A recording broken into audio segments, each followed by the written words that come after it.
Constable के posters वगैरह निकले हैं जम्मू कश्मीर पुलिस में, वहाँ पे एज रिलैक्सेशन की डिमांड कर रही है जम्मू कश्मीर की यूथ। वो हमने भी बात की थी, हम भी उसके लिए कर रहे हैं कि भाई उनकी एज रिलैक्सेशन हो जाएगी, लेकिन शायद डेंटल सर्जन की काफ़ी अरसा हो गया 2008 से। अब अगर पोस्टें खाली होती तो ज़रूर उनको भर्ती करती। पोस्टें क्रिएट कर भी रही है सरकार, लेकिन पक्के घर मिलेंगे जितने भी गरीब है जिनके पास ज़मीनें नहीं है, मकान नहीं है, तो उन्हें पक्का घर मिलेगा। तो अभी तक वो कहीं दिखा नहीं।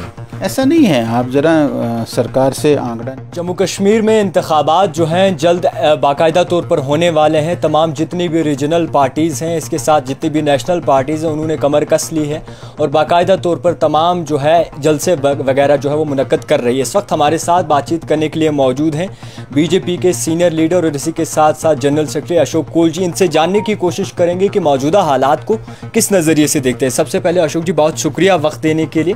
आपसे सवाल रहेगा, कहा जा रहा है कि इंतखाबात जल्द होंगे और सिक्योरिटी पे एक मीटिंग होगी और उसके बाद जो है इंतखाबात का ऐलान जो है वो ECI कर सकती है, तो किस तरीके से देखेंगे इस पूरे मसलो मसाइल को और किस तरीके से आखिरकार अपनी राय रखेंगे? आपका बहुत बहुत धन्यवाद। भारतीय जनता पार्टी शुरू से ही इस हक में है कि जम्मू कश्मीर में चुनाव होने चाहिए जी। और इस बार भी जब ECI यहाँ आया था, भारतीय जनता पार्टी का जो डेलीगेशन उसको मिला, उन्होंने इसी बात को उनके सामने रखा कि चुनाव आप कराइए और चुनाव जल्दी कराइए। जल्दी कराने की बात हमने ECI को कही है जी। ECI फैसला लेगा कि चुनाव यहाँ कब होंगे। लेकिन जो आजकल समाचार चल पड़ा है कि सितंबर के महीने में चुनाव होंगे और हम भी सितंबर के महीने में चुनाव हो इसके हक में हैं और भारतीय जनता पार्टी ने भी चुनाव की तैयारी शुरू की है और सितंबर में चुनाव होते हैं तो भारतीय जनता पार्टी उसके लिए तैयार है।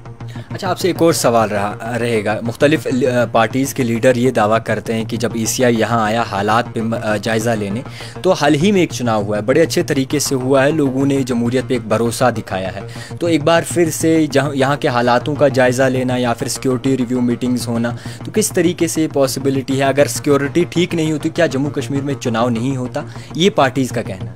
ऐसा नहीं होता है। इलेक्शन कमीशन ऑफ इंडिया का ये हर समय होता है कि जब चुनाव होते हैं और चुनाव यहाँ काफ़ी सालों के बाद होने हैं। बीच में एक लंबा गैप आ गया, 17 में सरकार समाप्त हो गई और आज 24 है, 7 साल हो गए। उस दृष्टि से भी इलेक्शन कमीशन ऑफ इंडिया का ये फ़र्ज़ बनता है कि वो यहाँ आकर ग्राउंड सिचुएशन पर हालातों का जायज़ा ले, सिक्योरिटी एजेंसी से बात करें, यहाँ के एडमिनिस्ट्रेशन से बात करें, DG चीफ सेक्रेटरी से बातचीत करें और उसके बाद अपना फ़ैसला ले।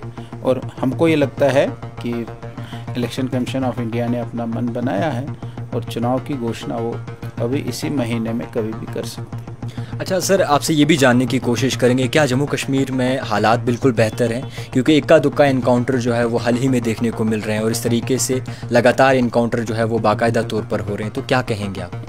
ऐसा है कि जो हमारा पड़ोसी मुल्क हैं जी, वो जम्मू कश्मीर की जो पिछले 3-4 सालों में जो डेवलपमेंट हुई है, बेहतरी हुई है, यहाँ पत्थरबाजी ख़त्म हो गई है।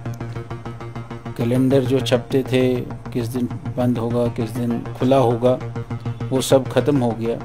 यहाँ के आम नागरिक ने आम ज़िंदगी बसर कर की, चैन से अपनी ज़िंदगी बसर कर रहा है। बच्चा स्कूल जा रहा है, दुकानदार दुकान अपनी रात तक खोल रहा है जी। टूरिज़्म का बहुत बड़ा हब यहाँ आ गया है। तो ये उसको हज़म नहीं हो रहा है कि भाई जम्मू कश्मीर में इतनी डेवलपमेंट हो रही है, जम्मू कश्मीर के लोग इतने खुशहाल हो रहे हैं, इसलिए वो इस प्रकार की हरकतें कर रहा है। पिछले कुछ महीनों से चुनाव के बाद उसने ये हरकतें तीव्र गति से फास्ट ट्रैक से शुरू की है और आप सब देखते हैं कि जम्मू में आज भी आप अखबार खोलिए तो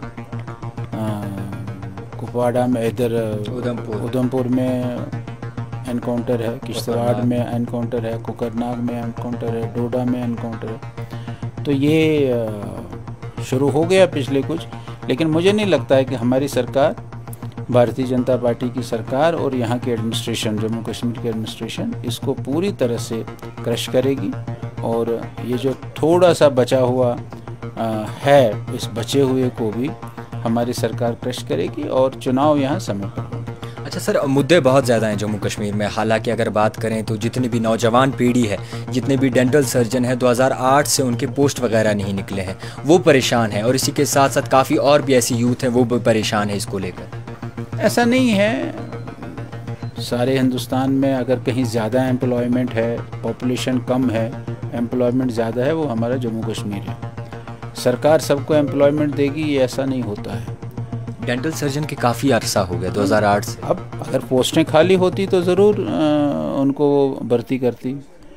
पोस्टें क्रिएट कर भी रही है सरकार, लेकिन ऐसा कहा जाएगा कि हर एक को सरकारी नौकरी मिलेगी, ये संभव नहीं होता है।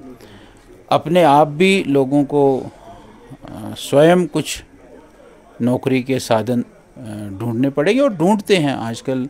काफ़ी बड़ी नौकरी के साधन मिल रहे हैं। आपके यहाँ इतने मेडिकल कॉलेज खुले तो नौकरियाँ खुल गई हैं आपके। मैं देख रहा हूँ कि हमारा एम्स में विजयपुर में खुला, काफ़ी बड़ी संख्या में वहाँ लोग भर्ती हुए हैं। यहाँ अवंतीपुरा में एम्स खुलेगा, काफ़ी बड़ी संख्या में लोग वहाँ भर्ती हो जाएंगे। और कुछ दिनों में आप देखेंगे कि इंडस्ट्रीज़ जो यहाँ आई है उनका अभी काम चल रहा है और 2, 4, 6, 8, 10 महीने में इंडस्ट्रीज़ यहाँ पनपेगी और उसमें भी बहुत सारी एम्प्लॉयमेंट होगी। रेलवे ट्रैक यहाँ आ रहा है, रेलवे ट्रैक के ऊपर भी बहुत सारी एम्प्लॉयमेंट होगी। तो ऐसा नहीं है, एम्प्लॉयमेंट होगी, लेकिन हर एक को सरकारी नौकरी मिलेगी ये संभव नहीं होता है। इसलिए ये बात ठीक है कि सरकार को भी पोस्ट जनरेट करनी चाहिए, लेकिन जब हम देखते हैं इन कंपैरेटिव उत्तर प्रदेश में कितनी जनसंख्या और वहाँ कितने एम्प्लॉयज़ हैं और जम्मू कश्मीर में कितनी जनसंख्या, यहाँ कितने एम्प्लॉयज़ हैं, तो बहुत अंतर है, ज़मीन आसमान का अंतर है। तो वो भी ध्यान में रखते हुए, और हमारे साधन भी सीमित हैं, उन साधनों को भी सीमित होने के कारण अब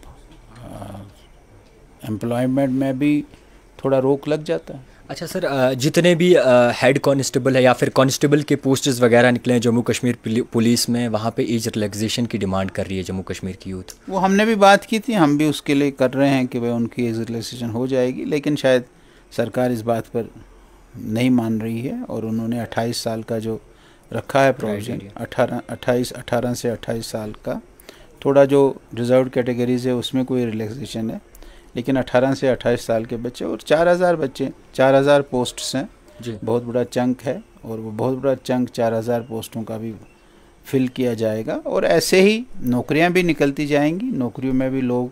और मोदी जी ने स्वयं नौकरियों के लिए भी स्टार्टअप्स, स्टैंड अप्स, छोटे छोटे जो एंटरप्रेन्योर्स हैं उनको भी प्रोत्साहन दिया है, तो लोग आगे काम कर रहे हैं और काम लोगों को मिलेगा। कहा गया था कि जो है पक्के घर मिलेंगे, जितने भी गरीब हैं जिनके पास ज़मीनें नहीं है, मकान नहीं है, तो उन्हें पक्का घर मिलेगा, तो अभी तक वो कहीं दिखा नहीं। ऐसा नहीं है, आप ज़रा सरकार से आंकड़ा निकालिए, आपको पता लगेगा। तो है मगर ग्राउंड पे दिखा नहीं अभी तक। ऐसा किसी नहीं है, किसने कहा ग्राउंड पर नहीं है? वैसा मेरे साथ आइए, मैं देखूंगा एक एक पंचायत में 150-150, 200 मकान बने हैं। क्या लोगों को दी है वहाँ रहने की जगह? अरे भैया, लोगों ने बनाए मकान, किसने बनाए मकान? वो तो लोगों ने बनाए मकान, लोगों ने मकान बनाए। उसमें देखिए, उसमें नरेंद्र मोदी जी का फ़ोटो और प्रधानमंत्री आवास योजना के तहत ये मकान बना है, उसमें लिखा है, आज भी लिखा है। आप देखिए कितने और अभी प्रधानमंत्री जी ने कैबिनेट में फैसला किया 2 करोड़ मकान वो और बनाएंगे, सारे देश भर में 2 करोड़ मकान और बनाए। और मोदी जी ने कहा था कि भाई ऐसी हालत बना देंगे कि कोई भी आदमी जो बिना छत के नहीं रहेगा, हर एक को छत मिले। लेकिन उसमें थोड़ी प्रोविजंस थे, उसमें थोड़े थे कि भाई उसके पास ज़मीन होनी चाहिए, मलकियत, उस मलकियत ज़मीन पर वो मकान बनाएगा। अब हमारी सरकार ने रियायत दी है कि प्रधानमंत्री आवास योजना में जो अप्लाई करता है, जिसको प्रधानमंत्री आवास योजना हो जाती है, अगर उसके पास ज़मीन नहीं है तो 5 मरले ज़मीन हमारी सरकार दे रही है। और उसके लिए सरकार ने डीसीज़ के माध्यम से पोर्टल खोल के लोगों को दे रहे हैं। आप देखिए, कहीं आप किसी डीसी के पास जाइए, वो बताएगा आपको कि उन्होंने कितने मकानों के लिए, जो प्रधानमंत्री आवास योजना में जिसने मकान बनाना उसके पास ज़मीन मलकियत नहीं है, उसको 5 मरले की मलकियत की ज़मीन दी है। आखिरी सवाल रहेगा, बीजेपी का इलेक्शन जम्मू कश्मीर के असम्बली इलेक्शंस को लेकर क्या कुछ प्रोसीजर रहेगा और किस तरीके से जो है बाकायदा तौर पर स्ट्रेटजी रहेगी आने वाले वक्त में? बीजेपी ने जम्मू कश्मीर के चुनाव के लिए प्रोसेस शुरू की है। हमने इलेक्शन मैनेजमेंट कमेटी बनाई है। आज जम्मू के 43 कॉन्स्टिट्यूंसीज़ में हमने ऑफिस खोले हैं जी, और 15 अगस्त के बाद हम 47 कश्मीर के कॉन्स्टिट्यूंसीज़ में भी ऑफिस खोलेंगे। हमारी मीटिंग्स भी चल रही हैं। हमारे केंद्र ने हमारे लिए एक मंत्री विशेष तौर पर जम्मू कश्मीर का इंचार्ज, इलेक्शन इंचार्ज बनाया है और उस हिसाब से तैयारी शुरू हो रही है। हमने हर कॉन्स्टिट्यूंसी के प्रभारी भी बनाए हैं, हर कॉन्स्टिट्यूंसी के हम कन्वीनर बना रहे हैं और हमारा प्रोसेस ये इलेक्शन का शुरू है और इलेक्शन के प्रोसेस में भारतीय जनता पार्टी इस समय काम कर रही है। बहुत शुक्रिया वक्त देने के लिए। आपको बता दूं कि हमारे साथ मौजूद थे बातचीत करने के लिए बीजेपी के सीनियर लीडर अशोक कोल जी। इनसे जानने की कोशिश की कि आखिरकार किस तरीके से आने वाले वक्त में जो है एक स्ट्रैटेजी रहेगी और क्या कुछ ग्राउंड ज़ीरो पर आखिरकार काम हुआ है। देखते रहिए द टाइपराइटर जावेद खान के साथ।